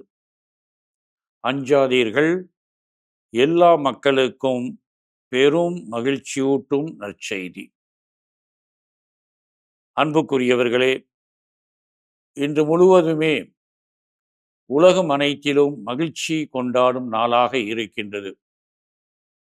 இருளை அகற்றி பயத்தை நீக்கி ஒளியை தந்து நம்பிக்கையின் வாழ கிறிஸ்து நமக்காக இன்று பிறந்திருக்கின்றார். எனவே நமது வாழ்க்கையில் அச்சம் இருப்பது கிடையாது. ஏனெனில் பிறந்த பாலகன் நம்முடன் இருந்து நம்மை வழி நடத்துகின்றார். அவருடைய உடனிருப்பு நமது வாழ்க்கையில் என்றும் இருக்கும் என்ற நம்பிக்கையில் இன்றைய சிறப்பான நாளை கொண்டாட நாம் நம்மையே முயற்சி செய்ய வேண்டும். உங்கள் அனைவருக்கும் என்னுடைய உளம் நிறைந்த கிறிஸ்து பிறப்பின் வாழ்த்துக்களையும் ஜெபங்களையும் தெரிவித்துக் கொள்கின்றேன். எல்லாம் வல்ல இறைவன், தந்தை, மகன், தூய ஆவியார் உங்கள் அனைவரையும் ஆசீர்வதிப்பாராக. ஆமென். சிறப்பு. நம்மளுடைய ஆயருடைய இறையாசை நம்ம எல்லாருக்குமே வந்து கிடைச்சிருச்சு. இன்னைக்கு சிறப்பான நாள்ல கிறிஸ்துமஸ் அன்னைக்கு நிறைய விஷயங்களை வந்து நம்ம வந்து கத்துக்கிட்டோம் இல்லையா? ஹாப்பியா இருக்கணும், பீஸ்ஃபுல்லா இருக்கணும், டுகெதரா வந்து ஹோப்ஃபுல்லா இருக்கணும், நம்பிக்கையோட எப்பயுமே நம்ம வந்து இருக்கணும் அப்படின்னு சொல்லிட்டு நிறைய விஷயங்களை வந்து எனக்கு வந்து கத்துக்கிட்டு தான் இன்னைக்கு வந்து நம்ம வாழ்வாக்குவோம். இப்போ நிகழ்ச்சியை நிறைவு செய்து இந்த நாளை நம்ம இனிதே தொடங்கலாம். கண்டிப்பா. அன்பார்ந்தவர்களே, கிறிஸ்துவை கொண்டாடுவோம், கிறிஸ்துவர்களாக வாழ்வோம் என்ற இந்த ஒரு சிந்தனையோடு இன்றைய கடவுள் வணக்கம் நிகழ்ச்சியை நாங்கள் நிறைவு செய்கிறோம். மீண்டும் உங்கள் அனைவருக்கும் இனிய கிறிஸ்து பிறப்பு பெருவிழா நல்வாழ்த்துக்களை தெரிவித்துக் கொண்டு உங்களிடமிருந்து விடைபெறுகிறோம். இயேசுவுக்கே புகழ், மரியே வாழ்க. நீ ஆர்ட்ஸ் தானடா படிச்ச, எப்படி ஐடில வேலை பார்க்குற? எந்த டிகிரினாலும் பரவாயில்லண்ணா. சென்னையில் இருக்க எஸ்எல்ஏ ஐடி ட்ரைனிங் இன்ஸ்டியூட் தான் நான் ட்ரைனிங் எடுத்தேன். மாதம் 30,000 சம்பாதிக்கிறேன். சூப்பர்டா. For IT training and placement, contact 8870767784.